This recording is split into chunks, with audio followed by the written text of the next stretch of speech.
여기 24절의 말씀 보니까 이런 말씀이 있습니다. 대저 재물은 영원히 있지 못하나니 면류관이 어찌 대대에 있으랴. 사람이 축적해 놓은 그런 재물, 그런 어떤 영광, 그런 면류관은요, 또 시간이 지나고 세월이 흐르면 흐를수록 쇠하여지기 마련입니다. 뭐 어느 큰 업적을 이룬 인물이 됐던 어떤 제국이 됐던 아시잖아요. 21세기 남아있는 어떤 제국 하나 있지 않습니다.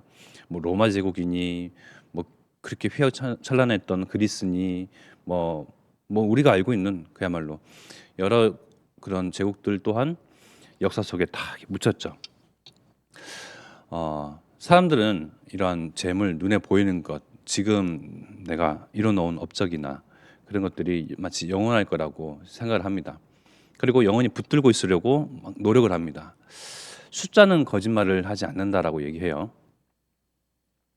우리 여기 청년들도 있고 그렇지만 우리가 이제 결혼을 앞두고 또 미래를 꿈을 꾸고 그림을 그려가는 데 있어서 열심히 지금은 내게 하루하루 주어진 그런 시간과 또 일들을 충실히 해 나가잖아요. 그러면서 조금씩 저축을 하기도 하고요. 모읍니다. 결혼 자금으로도 이렇게 마련하기도 하고요. 훗날을 도모하는 그런 일에 대해서 또 쓰기도 하죠. 그런데요, 숫자는 거짓말을 하지 않거든요. 그걸 가만히 들여다보면요, 어떤 마음이 듭니까? 여러분들은 어떤 내 통장에 찍혀 있는 돈과 숫자와 달달이 고정되다시피 들어오는 것들 보면서 어떤 마음이 듭니까? 깝깝스럽습니다. 답답해요. 나갈 것들은 많고 하고 싶은 것도 많고, 그죠? 해야 할 일도 많고. 그런데 고정된 숫자예요. 이게 불어나지가 않아요. 더해지지 않습니다. 무슨 수를 쓰지 않으면. 그러면요, 뭐 교육비다, 뭐 여러 가지 지출거리들 있잖아요. 뭐 헌금도 해야 되고 뭣도 해야 되고 하는데요. 숫자만 딱 가만히 보고 있으면요, 무거운 마음이 듭니다. 세상 모든 무거운 짐을 다 지고 있는 것 같이 깜깜해져요. 그렇게 사람은 그만큼 숫자에 약하거든요. 또 우리보다 더 부유한 사람들은 어떻습니까? 역시 숫자를 봅니다. 정말 뭐 시시각각 변화하는 그 통장의 잔고 늘어나며 막 불어나는 그들의 것을 보면서요, 마음의 안식을 얻으면서 만족을 얻으면서 또 다가오는 것이요, 욕심이 생기죠. 사람은 그만큼 이 지킨 숫자에 연약합니다. 뭐 가진 사람이든 없는 사람이든. 여기에 대해서 말씀에 어떤 기록이 있냐면요, 다윗 또한 계수를 했어요. 계수가 뭡니까? 수를 세고 세문한다는 거잖아요. 어떤 것을 계수를 했냐면요, 이스라엘과 유다 그들의 민족의 수를 세도록 신하를 시켜서 그렇게 일을 하는데요. 아시지 않습니까? 이스라엘의 그리고 유다 민족의 수를 세고 누가 아들 낳고 자손을 낳고 누가 누구의 뭐 그런 계보를 잇고 그런 것들을 다 기록해 놨잖아요. 근데 그런 기록과 다윗이 품은 다른 생각, 다른 마음을 품고 계수를 시킨 것은요, 달라요. 어떻게 다르냐면요, 역대상 21장에 나옵니다. 다윗의 그 계수는 하나님이 싫어하는 계수였습니다. 왜 그럴까요? 역대상 21장 1절에 보니까요, 사탄이 일어나 이스라엘을 대적하고 다윗을 충동하여 이스라엘을 계수하게 하니라.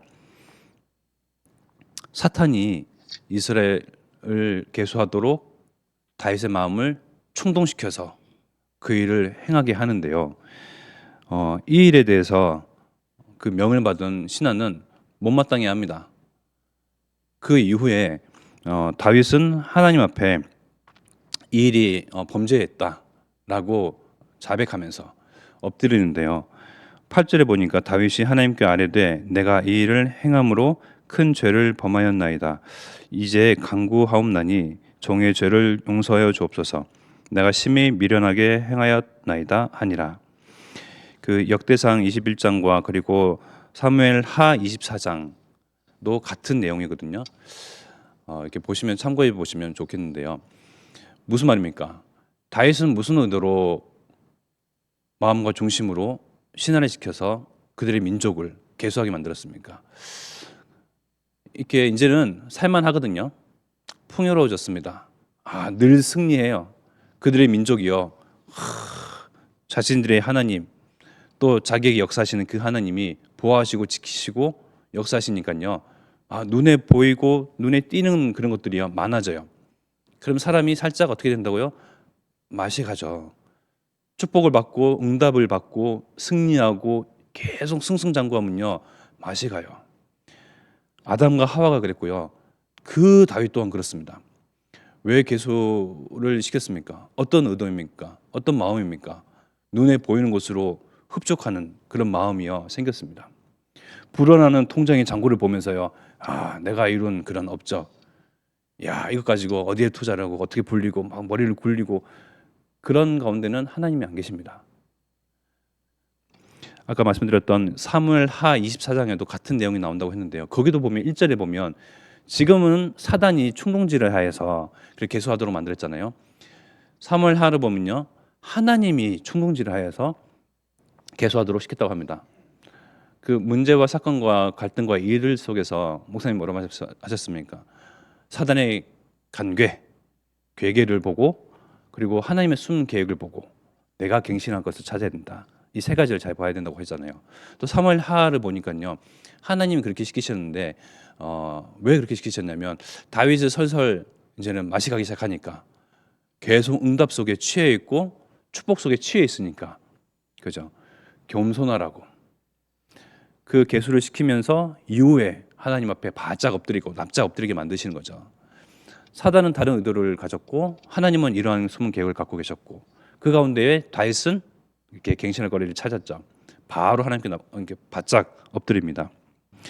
그 인구가 불어나고 자기의 그런 뭐랍니까 그 군사들이 늘어나고 나라가 부유해지는 것 같고 부강해지는 걸 보면서 사람인 인간인 다윗은 그 가운데에 하나님 없이 그들의 그냥 인간적인 업적, 나의 그러한 그런 것들을 이제 보면서 하나님은 치신 거죠. 겸손하라, 하나님 앞에 엎드리라.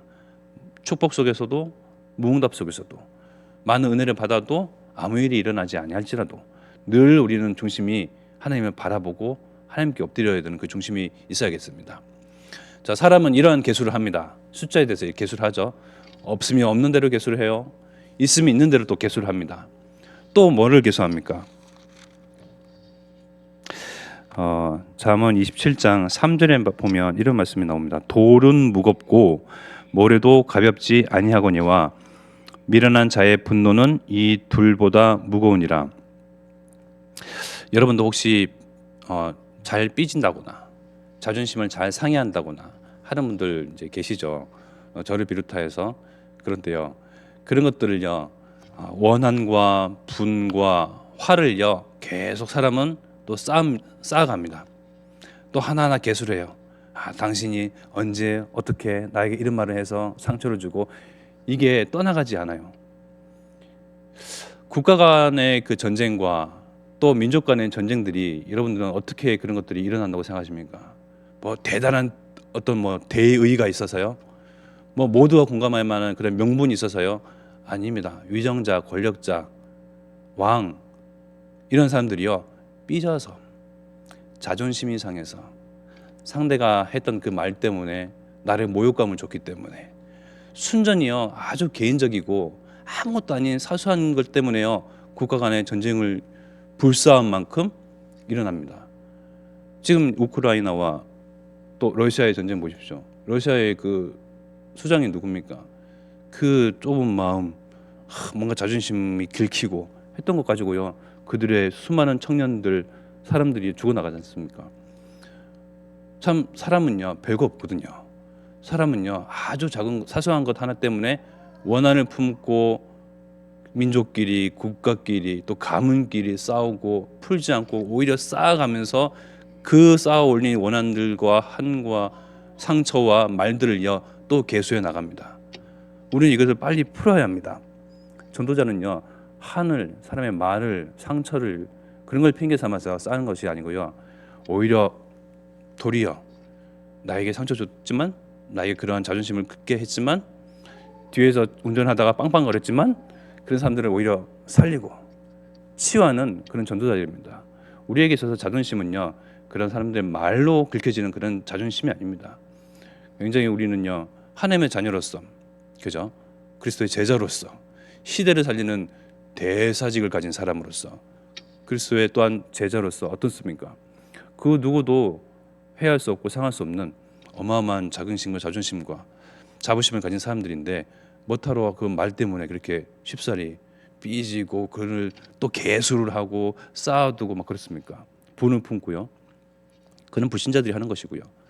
이렇듯 숫자를, 그러니까 돈의 액수를, 금액을 개수를 하고, 또 그걸 보면서 하나님은 온데간데 없고, 또 원한을 딱 쌓아가면서 그 가지고 꽁 했고요. 그러나 우리가 진짜 개수해야 되는 것은 무엇입니까? 시편 90편 12절 말씀에 우리에게 우리 날 계수함을 가르치사 지혜로운 마음을 얻게 하소서. 우리가 진짜 계수할 것은요, 하루하루, 오늘 이 아침에도 우리가 호흡이 되어지니까 이 자리에 나왔잖아요. 심장이 뛰기 때문에 또 이 자리에 하나님 앞에 나왔습니다. 하나님 앞에 바짝 엎드려서 하나님께서 우리의 주인 되시고, 주인 되신 주님께서 우리 인생을 대신 사실 것을 또 기도하면서, 또 하나님께서 우리에게 주신 호남과 세계 후대복음화의 언약을 소망하면서, 꿈을 꾸면서, 그림을 그려가면서, 또 하나님께서 주신 나와 내 개인의 미션, 나의 현장, 나의 사람들을 두고 기도하기 위해서 오셨지 않습니까? 그렇게 내게 주신 하루하루, 오늘, 지금, 이 순간, 또 이러한 나라들이 어떻게 진행되어 왔는지, 또 어떻게 진행되어 갈 것인지, 그냥 나를 단순히 계수한다라는 것이 아니고요, 하나님이 나에게 인생의 가운데 직접 개입하셔서 나를 인도하시고 나의 주인 되셔서 하나님을 하루하루 성취해 가시는 그런 계수 말입니다. 그러한 계수할 나를, 그러한 그렇게 계수할 지혜를 우리에게 주옵소서. 또 우리는 기도하는 겁니다. 우리는 자칫 세상 가운데서 그런 급물살을 타고 흘러가는 그런 세상의 그런 풍파 가운데에, 오늘이 며칠이지? 지금 세월이 어떻게 흘러갔지? 세상은 어떻게 흘러가고 있지? 나는 어떻게 변해가고 있지? 그냥 못 모르고 막 달려갈 때가 많이 있거든요. 그러나 또 잠시 그 가운데서 멈추면서, 일단은 오늘은 며칠인부터 몇월 며칠인가부터 생각을 해보면서, 다음 달에는 무슨 일이 날 것인지, 캠프, 그죠? 군산 캠프를 앞두고 있습니다. 또 오늘은 무슨 일이 있습니까? 안양동북교회 제주 순회 캠프가 있잖아요. 목사님의 동정을 생각해 보면서, 오늘은 금요일이구나. 또 내일 모레 주일. 뭐 이렇게 하나님과 언약과 또 말씀의 성취와 강단의 흐름 속에서 나와 관계된 그런 것들을요, 계속해 나가는 겁니다.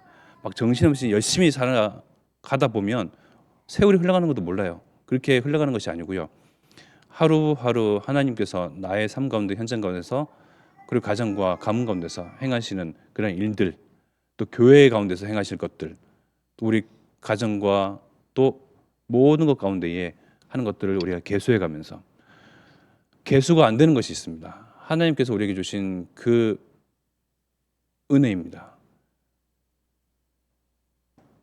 창공에 있는 그 하늘을 종이 삼아서 바닷물을 먹물 삼아도, 그것을 하나님이 주시는 은혜들을 아무리 기록하여도 끝이 없는, 아무리 기록하여도 다 기록할 수 없는 그 무궁한 은혜는요, 계수할 수가 없습니다. 그 은혜들은요, 오늘 호흡이 달려 있을 때, 심장이 막 뛰고 있는 오늘, 정말 그 기뻐하면서 감사하면서요, 내가 정말 하루하루를 살아가는데 그리스도의 제자로, 전도자의 제자로, 그죠? 참소만 교회 제자로, 하나님께서 허락하신 나날, 그 인생을 정말 귀하게 쓰임 받기를 또 기도하고, 또 간곡히 바라고, 또 언약을 붙잡으면서 나아가시기를 기도하겠습니다. 이 시간 합심하게 기도드리겠습니다.